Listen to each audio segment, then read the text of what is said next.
This is Update One, the podcast of the National Press Club in Washington, D.C. Update One provides a forum for listeners to learn about national and international stories, focusing on journalism and communication issues, news, and politics. Now, the latest edition of Update One. This is the National Press Club Update One. My name is Lincoln Smith, podcast committee member of the National Press Club, and we are joined by Mr. Irv Chapman. Irv, with a broadcast journalism career now spanning over 50 years, can you briefly highlight your career and lifelong passion of reporting the news? Well, it started when I was a child and we listened at home to the CBS World News Roundup at 8 in the morning, 6 in the evening, 15 minutes with the correspondents who'd been hired by Edward R. Murrow. And after that, in the fifth grade, we had the current events class and learned how to write the news in newspaper style.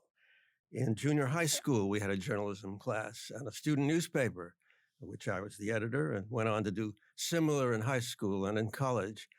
My first job in commercial broadcasting was with a startup originated by a New York legendary commentator named George Hamilton Combs, who had this idea that local radio stations would be abandoning the networks and wanted a source of news spots to integrate into local newscasts.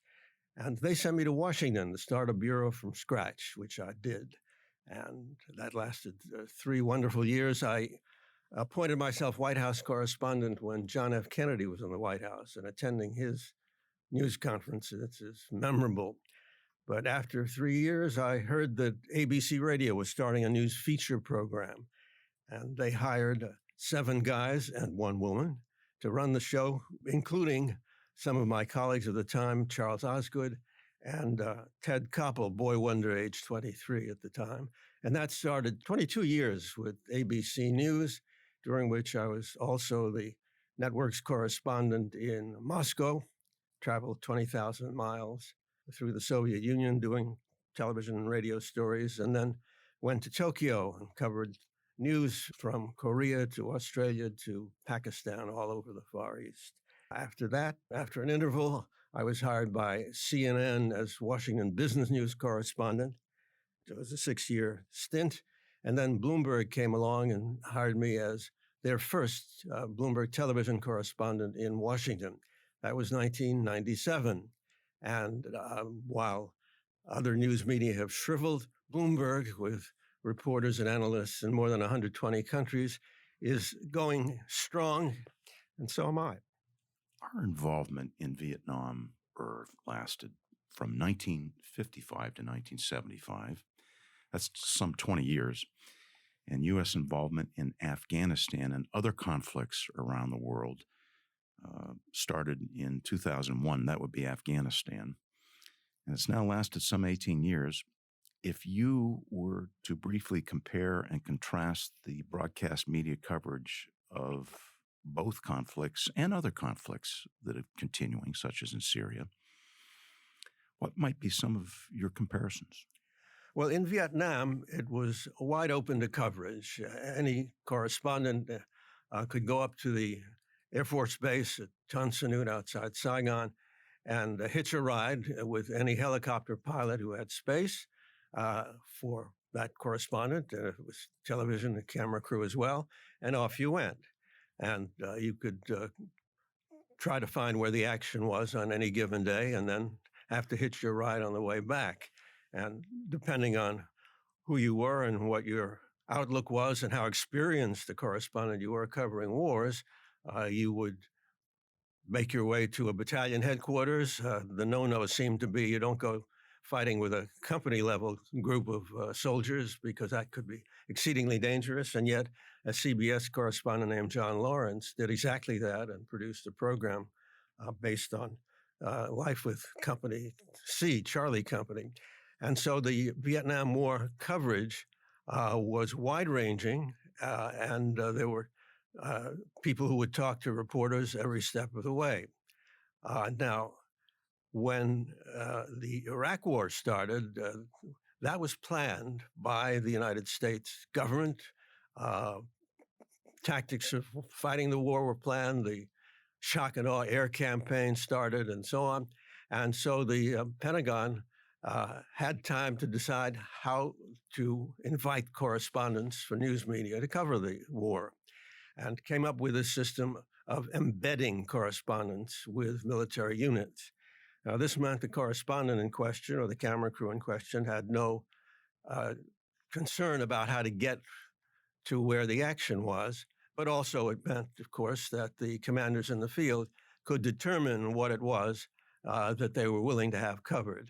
So it worked both ways. Other wars were kind of do what you can do. Syria has been exceedingly dangerous. An occasional reporter has run across the border with either at the invitation of the government if they were doing well, or the invitation of insurgents if they control a given area that they were willing to expose to show what bad guys the government was. So times have changed, but also today, of course, with the internet, any local with a smartphone can take video and upload it, and it can become part of a report compiled by any network in New York or in London or wherever. In comparing the do what you can do with the embed of today, Irv, in your heart of hearts, which do you prefer? Well, I'm not a war correspondent, so in fact, I went to Vietnam at a time after President Nixon had announced that the war would be Vietnamized, turned over to the Vietnamese, that the U.S. mission would be just training. As a result of that, the bad guys just melted away. They were nowhere to be seen. They were just biding their time. I remember covering a helicopter insertion mission in which it looked like a huge array of American helicopters were taking Vietnamese troops somewhere out in the field. And I was sitting in the middle of the helipad. And it occurred to me later that if the war were actually going full tilt, that would have been a very dangerous place to sit, but it wasn't. And in fact, I came to Vietnam not from Washington or New York, but from Moscow. And so I sort of had a different approach in that I had a fair notion of what the place would be like if communist dictatorship rolled over it. So for me, the question was not who had the white hats and who had the black hats, but whether it was in the power of the United States with its vast military establishment to work its will in this environment where the other guys on their side had nationalism, this fervor to kick the foreigners out, and also, as we now know, very skillful generals on the side of the North Vietnamese. And their main general turned out to be the power behind the throne, and Ho Chi Minh was something of a figurehead. Irv, do you think that if the embed program did exist during the Vietnam conflict, that you and other correspondents could have done some of the stories that were done? Probably not, but that's not relevant. The stories were done, and they had an enormous impact in the United States, particularly, obviously, the television stories. The U.S. Army Department of Military History did a study of the Vietnam War coverage in the context of the media through wars of our history, and questioned whether the media had this enormous influence in the loss of public support for the war as it dragged on and on and on. Those who supported the war, those who opposed the war, relied on the same media and took from it the evidence that they wanted to support their point of view. But the conclusion of the military historian is that what turned public opinion against the war was casualties. And the same had happened, they concluded it in the Korean War, that the U.S. side, under General Westmoreland, judged success by body count, the number of North Vietnamese whose bodies they found on the battlefield after a battle. The North Vietnamese obviously didn't publicize what they were doing, but it became evident that as the casualties the United States killed in action rose from 10,000 to 20 to 30 to 40 to all those names on the Vietnam Wall here in Washington, that withheld public support. And also, when Nixon ended the draft, when the Army was no longer composed of conscripts, that also diffused a lot of the opposition in the United States. Can it be said, Irv, that you were a witness to the reluctance of the Philippine government to be involved with the Vietnam conflict, unlike in previous years with World War II or other conflicts? Well, the Philippine government marched to the sound of its own drum. I think that one main thing that you can talk about in terms of refugee resettlement is the fact that throughout the Cold War, the United States welcomed refugees from communist countries, Hungary, Poland, the Czech Republic, then Vietnam, and then Russians who were able to get out of Russia, the Jews. Today, we're far less hospitable. And in fact, the translators who worked for the United States military in Iraq and in Afghanistan, their military sponsors want to get them out and into the United States. And our refugee policy at the moment is not very hospitable. And getting back to your question about the middle class, Afghanistan, the middle class is threatened by the Taliban all over again. And that is particularly with regard to women, because one of the factors of American and other foreign influences in Afghanistan has been taking steps toward the equality of women, and that means putting them in school for the first time in the country's history. And they have reason to worry, and they, by all accounts, are worried. Your time in Vietnam, Irv, did include covering Vice President Hubert Humphrey's tour. What was the level of personal freedom in Vietnam at that time, and how might that level of personal freedom of then compare to that of such nations as Afghanistan, Syria, Iraq today in 2019?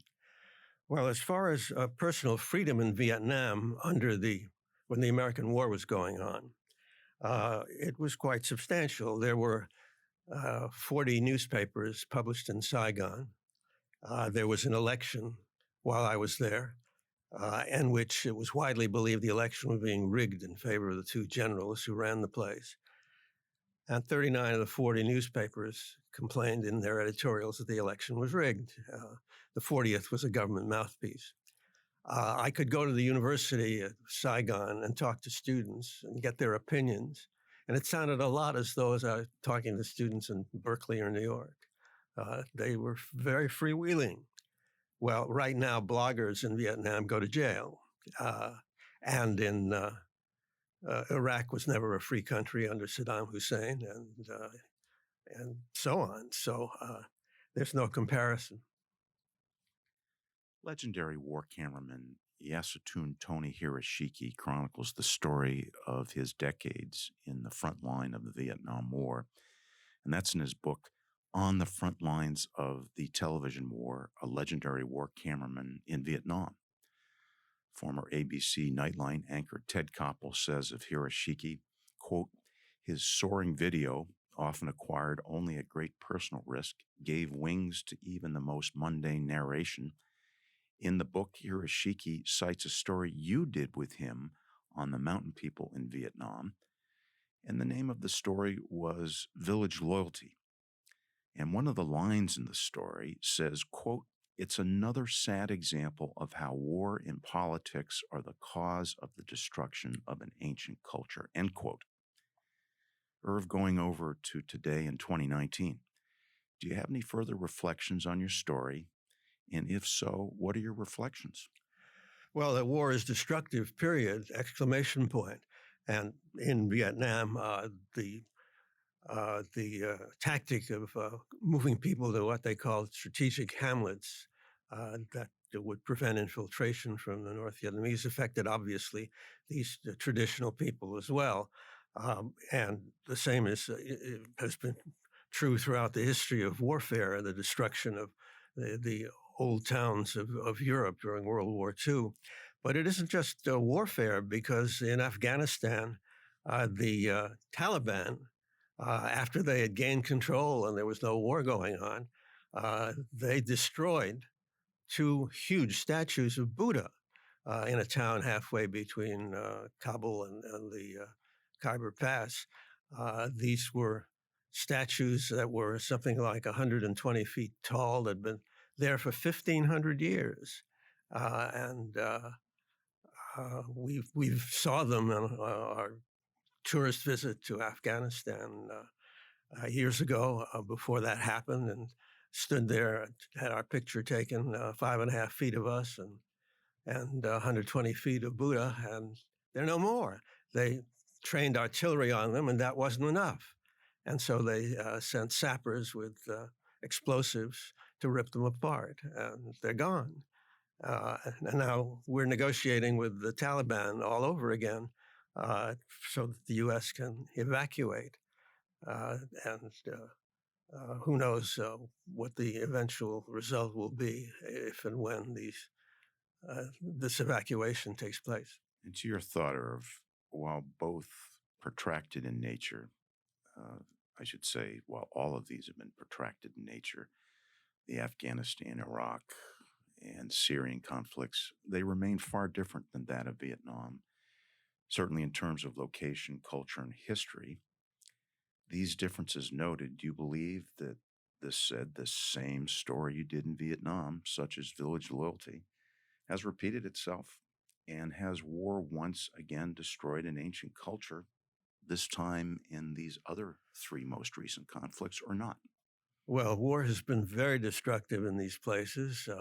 In Syria, for example, where I have never been, there's a town of Palmyra, which had numerous historic sites and has been practically leveled by all accounts.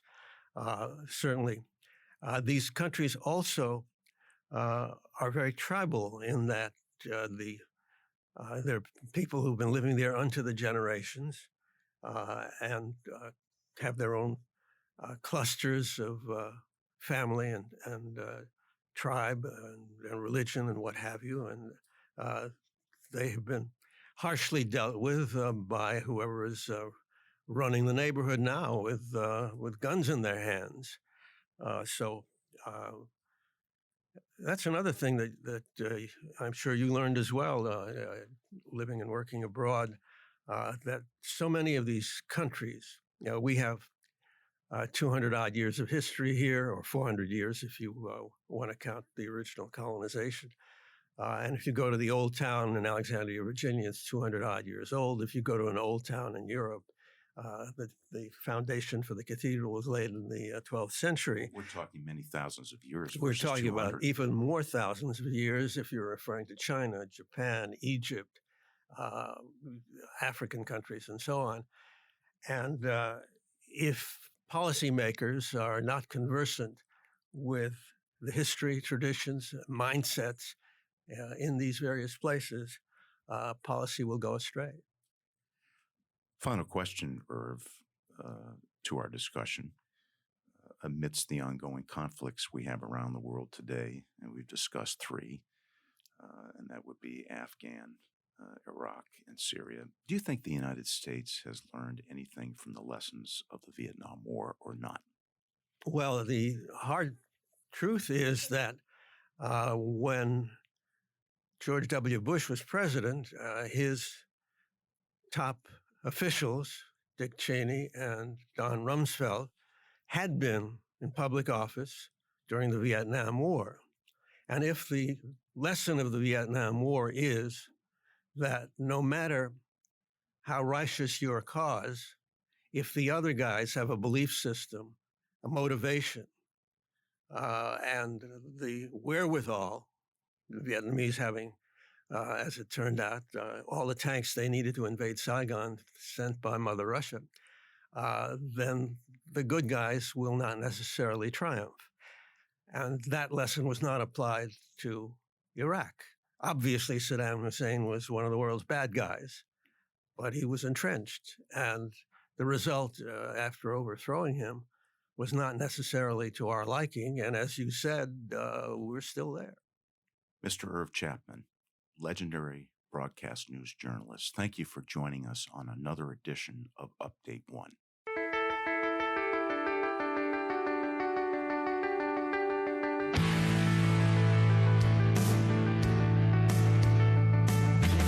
Update One is a production of the National Press Club's Broadcast Podcast Committee. You can comment on this podcast or any episode of Update One by sending an email to update1podcast. That's update, the number 1 podcast @gmail.com. Thanks for listening to Update One.